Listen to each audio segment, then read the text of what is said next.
नमस्कार. मी भाऊ तोरसेकर. तुम्ही बघत आहात प्रतिपक्ष. मित्रांनो,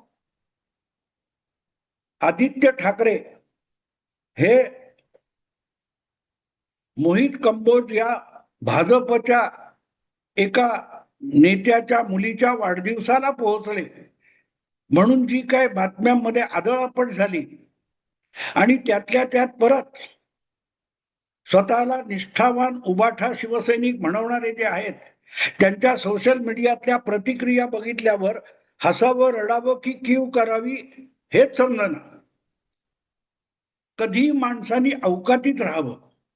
मी अवकात हा शब्द अपमानासाठी वापरत नाहीये.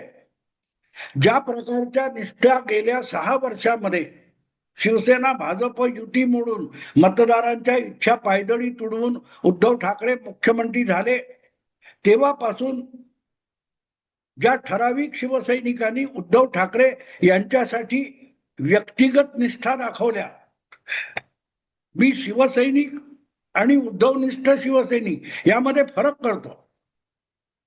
शिवसेना या भूमिकेविषयी निष्ठा असणं वेगळं आणि उद्धव ठाकरे यांच्यासाठी व्यक्तिगत मनमानी करण्याविषयी निष्ठा असणं वेगळं.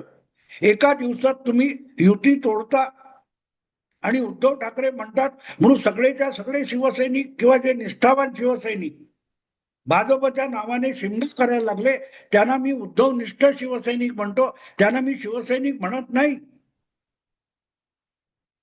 आणि म्हणून मी पहिल्यापासून एकनाथ शिंदे यांचा समर्थक झालो. त्याचं ते कारण आहे. आपण मतदाराशी गद्दारी केली याचा पश्चाताप झालेला एकनाथ शिंदे हा खराखुरा शिवसैनिक आहे आणि म्हणून मी त्याच्या समर्थनाला कायम उभा राहिलो आणि उद्धव ठाकरेंवर कडाडून टीका करत राहिलो.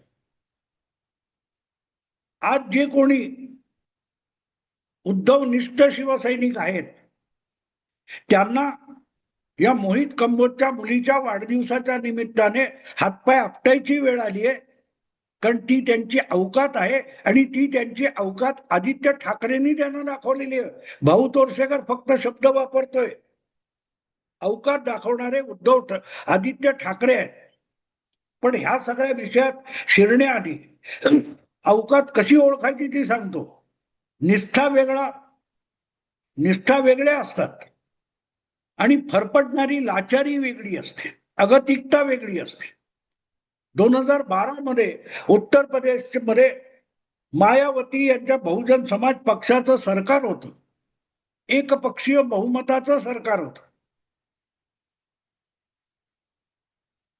आणि बहुमताचं ते सरकार असताना 2009च्या लोकसभा निवडणुका झाल्या आणि त्यामध्ये जे 4 पक्ष उत्तर प्रदेशच्या लोकसभा निवडणुकीत उतरले होते त्यामध्ये सपा, बसपा, काँग्रेस आणि भाजप यामध्ये 1 नंबरच्या जागा मिळवणाऱ्या पक्षाचं नाव होतं काँग्रेस. 88 पैकी 22 जागा काँग्रेस पक्षाला मिळाल्या होत्या. त्याच्या खालोखाल बहुजन समाज पक्ष, त्याच्या खालोखाल समाजवादी पक्ष आणि भाजपाला तर अवघ्या 10 जागा मिळाल्या 80 मध्ये.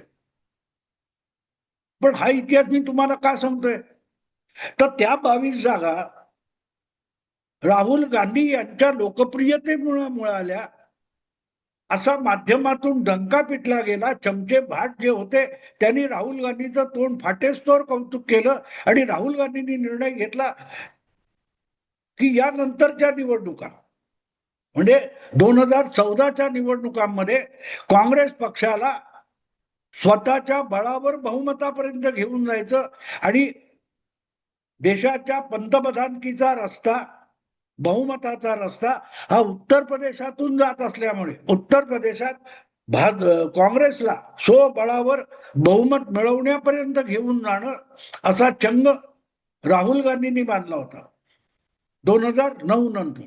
आणि म्हणून त्यांनी जवळजवळ 1.5 वर्ष उत्तर प्रदेशात मुक्काम ठोकला होता, तंबू ठोकला होता.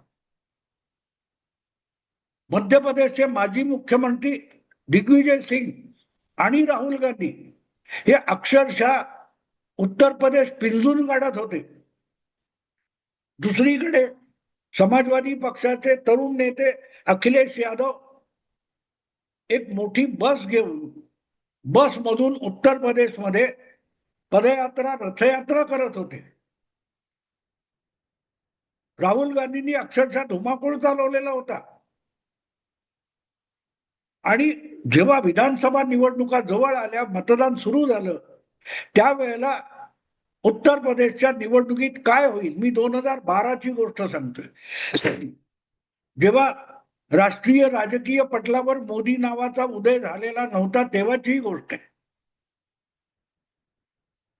उत्तर प्रदेशच्या त्या विधानसभा निवडणुकीमध्ये दिग्विजय सिंग यांना पत्रकारांनी प्रश्न विचारला की उत्तर प्रदेशात खरोखरच काँग्रेस पक्ष सर्वात मोठा पक्ष झाला किंवा बहुमतात आला तर तुम्ही त्याचं श्रेय कोणाला देणार.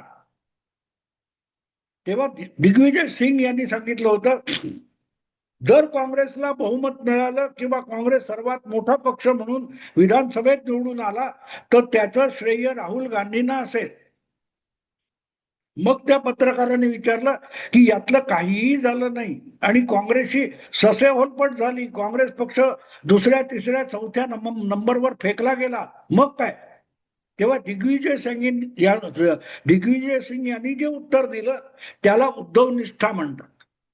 दिग्विजय सिंग म्हणाले, सगळ्यात मोठा काँग्रेस पक्ष झाला, बहुमत मिळालं तर त्याचं श्रेय राहुल गांधींना असेल, पण काँग्रेस पक्ष लज्जास्पद रीतीने पराभूत झाला तर ती आम्हा कार्यकर्त्यांची नालायकी असेल. याला निष्ठा म्हणतात मित्रा, याला निष्ठा म्हणतात. नेता म्हणेल ती पूर्व दिशा, इतकी निष्ठा असली पाहिजे. नेत्याने सांगितलं की बघा दुपार झालीये, कसा चंद्र आकाशामध्ये तळपतो आहे, तर सूर्याला सुद्धा चंद्र म्हणण्याची तयारी तुमच्याकडे असली पाहिजे. आणि उद्धवनिष्ठ शिवसैनिकांकडून आदित्य ठाकरे किंवा उद्धव ठाकरे किंवा ठाकरे परिवार यांची नेमकी तीच अपेक्षा आहे. आम्ही नालायक म्हणालो म्हणून मोहित कंबोज नालायक आहे, पण काही तासात आम्ही मोहित कंबोज हा महान माणूस आहे असं म्हटलं तर तुम्ही पुष्पगुच्छ घेऊन हार घेऊन मोहित कंबोजचा सत्कार करायला धावत सुटलं पाहिजे. तर तुम्ही उद्धवनिष्ठ शिवसैनिक, ही व्याख्या आहे, ही उद्धवनिष्ठ शिवसैनिकांची अवकात आहे. आणि त्या अवकातीत राहाल तर तुम्ही शिवसैनिक आहात, नाही तर तुम्ही गद्दार आहात. इमानदार कुत्रा असतो ना, कुत्रा फार इमानदार मानला जातो. तुम्ही पाळलं, त्याला वाढवलं, त्याला मारलं तरी तो तुमच्यावर उलटा हल्ला करत नाही, गप्प गेला चुप्प राहतो. पण एखादी वेळ अशी येते, त्या कुत्र्याच्या शेपटीवर पाय पडला ना तर मालक असून तो उलटा येऊन तुम्हाला चावतो. ती शेपटी म्हणजे कुत्र्याचा अभिमान असतो, स्वाभिमान असतो. सगळं सहन करतो कुत्रा, पण शेपटीवर पाय पडल्यावर तो सहन करत नाही. उबाठा शिवसैनिकांनी ही गोष्ट लक्षात घ्यावी की आपला अभिमान उद्धव ठाकरे आहेत, पण स्वाभिमान उद्धव ठाकरे आहेत का याचा विचार करा. स्वाभिमान ही प्रत्येक माणसाची एक प्रकारे शेपूट असते. जेव्हा मालकाला वाटतं की याच्या शेपटीवर पाय दिला तरी चालतो, तो आपल्याला चावणार नाही, तेव्हा तो मालक तुम्हाला अवकात दाखवत असतो. आम्ही कंबोजच्या गाडीवर दगड मारले, आम्ही केसेस अंगावर घेतल्या, आम्ही दुश्मन उरावर घेतले, आणि आता तुम्ही त्यांच्याकडेच वाढदिवसाला वगैरे जाता म्हणून ज्या तक्रारी सोशल मीडियात झाल्या, त्यांनी स्वतःला निष्ठावान शिवसैनिक म्हणू नये, निष्ठावान उद्धव सैनिक म्हणावं. आणि निमूटपणे जे घडतंय ते सहन करावं. त्याच्यात वाईट वाटायचं कारण काय, लाज वाटायचं कारण काय. दिग्विजय सिंग हे उदाहरण मी जिवंत तुम्हाला सांगितलं. आता तेच दिग्विजय सिंग काल परवा राज्यसभेची मुदत संपल्यानंतर अयोध्येला प्रभू रामचंद्राचं दर्शन घ्यायला गेलेले. असो, मोहित कंबोजच्या नावाने जो शिमगा माध्यमामध्ये झाला ते सुद्धा उद्धवनिष्ठच आहेत. त्यांनाही असं वाटतं उद्धव शिवसैनिकांप्रमाणे अनेक पत्रकारांना की आम्ही एवढं तावातावाने मोहित कंबोज भाजप यांना शिवीगाळ करत राहिलो उद्धव ठाकरेंसाठी, आणि आता उद्धव ठाकरे मोहित कंबोजच्या मुलीच्या वाढदिवसासाठी गेले. अरे कसलं काय घेऊन म्हटलं, तुम्हाला आठवतं जानेवारी महिन्यातली गोष्ट?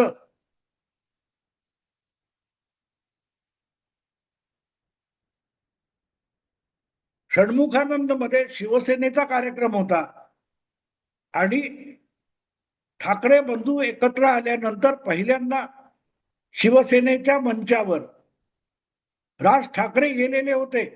ते जाणार की नाही जाणार की नाही याची चर्चा शेवटपर्यंत चालू होती. तिथून एकदा बाळ नांदगावकरची गाडी गेली आणि नंतर बाळ नांदगावकर आणि राज ठाकरे एकत्र आले. राज ठाकरेंनी उद्धव ठाकरेंच्या शिवसेना मंचावरून भाषण पण केलं, पण भाषण केल्यानंतर राज ठाकरे थांबले नाहीत. आपलं भाषण थांबवताना किंवा मंचावरून जाताना राज ठाकरे काय बोललेले आठवतं? उद्धवनिष्ठ शिवसैनिकांना, उद्धवनिष्ठ पत्रकारांना आठवतं? राज ठाकरे म्हणाले होते की मी या कार्यक्रमाला अधिक काळ थांबू शकत नाही, मी कबूल केलं होतं म्हणून आलो, पण माझ्या एका मित्राच्या मुलीचा वाढदिवस आहे, मला तिकडे गेलं पाहिजे. त्या मुलीचा पहिला वाढदिवस आहे, म्हणजे वाढदिवस आहे हे सुद्धा ज्या मुलीला कळत नाहीये, तिचा वाढदिवस साजरा करायला राज ठाकरे हे उद्धव ठाकरेंच्या शिवसेनेचा मंच सोडून आपलं भाषण झाल्यावर तत्काळ निघून गेले होते. मोहित कंबोजची 16 वर्षाची मुलगी आणि राज ठाकरे यांच्या मित्राची 1 वर्षाची मुलगी, दोघांचे वाढदिवस, आणि साम्य दिसत नाही उद्धवनिष्ठ पत्रकारांना. हा विषय इथे संपत नाहीये मित्रांनो. जे कोणी कट्टर शिवसैनिक, उद्धवनिष्ठ, आदित्यनिष्ठ शिवसैनिक आहेत, सोशल मीडियावर हातपाय आपटतायत की मीडियामधून जे पत्रकार हातपाय आपटतायत मोहित कंबोजच्या समारंभाच्या निमित्ताने, त्यांना एक आठवण करून द्यावीशी वाटते. यह तो सिर्फ झाकी है, यह तो सिर्फ झाकी है, अभी अदानी बाकी है. आज मोहित कंबोज वरून जर तुम्ही एवढं तिळपापड झाला असेल, तर उद्या हेच आदित्य ठाकरे, हेच उद्धव ठाकरे, हेच राज ठाकरे हे कुठल्या तरी अदानी समारंभामध्ये सुद्धा आमंत्रण आलं म्हणून जाणार आहेत. मग तुम्ही काय म्हणणार? तुमच्यासाठी आम्ही वैर पत्करलं, तुमच्यासाठी आम्ही खटले उरावर घेतले, आम्ही दुश्मन उरावर घेतले वगैरे वगैरे जी भाषा आहे, त्यांनी आपली अवकात विसरू नये असं मी म्हणतोय. तुमच्या मान सन्मानाला विचारतो कोण हो? आम्ही दिला तर मान, आम्ही दिला तर सन्मान, नाहीतर तुम्ही गद्दार, नाहीतर तुम्ही मिंधे. आयुष्यातली 30-35 वर्ष, 40 वर्ष सामान्य शिवसैनिकापासून मंत्री पदापर्यंत, आमदार पदापर्यंत आलेला एकनाथ शिंदे एका दिवसात गद्दार आणि मिंधे झाला असेल, अभिमान स्वाभिमान दाखवला म्हणून, तर त्या तुलनेमध्ये आजही उद्धव ठाकरेंच्या सोबत राहिलेले आणि मोहित कंबोजच्या गाडीवर दगड मारणारे किंवा अदानीच्या नावाने शिमगा करणारे आहेत, त्यांची अवकात तरी किती असते? मुख्यमंत्री पदापर्यंत आपल्या कर्तृत्वावर पोहोचणं शक्य असलेला एक शिवसैनिक जर मिंधे आणि गद्दार असेल, तर बाकीचे उद्धव ठाकरेंकडे तिकिटासाठी अगतिकता करणारे, लाचारी करणारे, गोंडा घोळणारे जे असतात, त्यांची अवकात किती? ज्यांना एकनाथ शिंदे यांची निष्ठा कळली नाही, त्यांना मोहित कंबोजच्या गाडीवर दगड मारणाऱ्याची अवकात कशी कळेल? निष्ठा तरी कशी कळेल? निष्ठा आणि अवकात यातला फरक ज्यांना समजत नाही, त्यांच्याकडे निष्ठा वाहिली तरी काडी मात्र उपयोग नसतो. काहीही उपयोग नसतो. आणि लवकरच बघा, मला खात्री आहे मित्रांनो, मोहित कंबोजच्या मुलीचा वाढदिवस ही सुरुवात आहे, झाकी आहे. जे काल परवा काही महिन्यांपूर्वी अंबानींच्या मुलीचा काय मुलाचं लग्न किंवा काहीतरी कार्यक्रम होता म्हणून जामनगरला गेले, ते उद्या अदानीच्या मुलीचा नातीचा वाढदिवस आहे किंवा आणखीन काही असेल, मुंडन असेल, सत्यनारायणाची पूजा असेल, तिथे पण जाणार आहेत. आमंत्रणाची प्रतीक्षा आहे. तुम्ही रडत बसा ना. तुम्ही ज्या निष्ठा वाहिलेल्या आहेत त्या निष्ठेची किंमत किती हे मुद्दाम मी तुम्हाला त्या दिग्विजय सिंगच्या उदाहरणातून सांगितलं. आता उद्या अदानीचं आमंत्रण आल्यानंतर उद्धव ठाकरे, आदित्य ठाकरे जाणार असतील, सपत्नीक जाणार असतील, तर मग तुम्ही काय करणार आहात? आत्ताच हातपाय आपटताय, मग काय आत्महत्या करणार आहात? काय करणार आहात? मुद्दा निष्ठा या विचारांची असाव्या लागतात, भूमिकांची असाव्या लागतात. कुठल्याही पदासाठी, कुठल्याही फायद्यासाठी आपल्या कार्यकर्त्यांच्या, मतदारांच्या, पाठीराख्यांच्या निष्ठा विकून टाकायला जो माणूस एका मिनिटात तयार होतो, विधानसभेचे निकाल लागेपर्यंत युतीमध्ये असायचं आणि निकाल पूर्ण झाल्यानंतर आपल्याला मुख्यमंत्री पद मिळणार असेल तर माझे सगळे रस्ते उघडे आहेत, खुले आहेत, माझ्या सगळ्या ऑप्शन्स ओपन आहेत, हे उद्धव ठाकरे म्हणाले होते ना. त्याला निष्ठा म्हणतात, त्याला निष्ठा म्हणतात.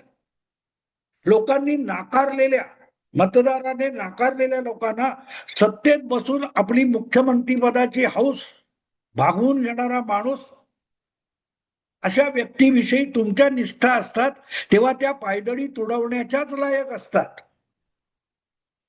ज्यांना मतदारांच्या इच्छा, आकांक्षा पायदळी तुडवण्यासाठी क्षणभर विचार करावा लागत नाही, ते आपल्याशीच निष्ठावान असलेल्या उद्धवनिष्ठ, आदित्यनिष्ठ शिवसैनिकांच्या इज्जतीची, इच्छेची पर्वा कशाला करतील?